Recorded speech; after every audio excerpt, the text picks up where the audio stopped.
മഴക്കാളി അല്ല എന്നുള്ള കാര്യം എനിക്കറിയാം. അതെനിക്കറിയാമെന്നുള്ള കാര്യം നിനക്കറിയാം. നിനക്കത് അറിയാമെന്നുള്ള കാര്യം നമുക്കെല്ലാം അറിയാം. നീ മഴക്കാളി അല്ലെന്നാ പറഞ്ഞത്. വെറുതെ ചോദിക്കേണ്ട കാര്യമില്ല. എന്തിനാ അത് വിട്. ഒരു ക്ഷീണമൊക്കെ മുഖമൊക്കെ ഒന്ന് വൃത്തിയാക്ക്. കണ്ടോ? അപ്പൊ ഞാൻ വൃത്തിയില്ലാത്തതാണെന്നല്ലേ അമ്മ ഇപ്പൊ പറഞ്ഞത്? അയ്യോ, അങ്ങനെയാണോ പറഞ്ഞത്? അങ്ങനല്ല പറഞ്ഞത്. എടി, കഞ്ഞിക്കലം തിളച്ച് കഞ്ഞിവെള്ളം ഉണങ്ങിയിരിക്കുന്ന പോലെ നിന്റെ കവിളിൽ കണ്ണുനീര് പറ്റിയിരിക്കും. അതൊന്ന് തുടച്ച് വൃത്തിയാക്കാനല്ല പറഞ്ഞത്.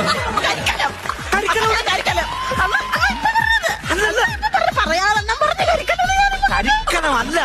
നമ്മുടെ ഇവിടെ ലക്ഷ്മി ദേവിയുടെ ഫോട്ടോ ഇരിക്കത്തില്ലേ? അതിനകത്ത് താഴെ ഒരു പൊൻകുടം ഇരിക്കുന്നില്ലേ? ആ പൊൻകുട വാങ്ങി. അപ്പൊ ഞാൻ കഴുത്ത് നീണ്ടത്. അല്ല മോളെ, നീ അതുപോലെ തിളക്കും. എനിക്ക് വയ്യ. അവിടെ കേൾക്കാം. ഞാൻ എനിക്ക് സഹിക്കാനുള്ള സാധ്യതയില്ല എനിക്ക്. എടി, അതൊക്കെ വിടുന്ന എന്തൊരു കഷ്ടമാണെന്ന് പറയാം. എന്ത് ചെയ്യണം? പറഞ്ഞാ എന്ത് ചെയ്യണം? ഒന്നും ചെയ്യണ്ട. നീ മിണ്ടത് അനങ്ങാതെ തിരിക്കാമോ?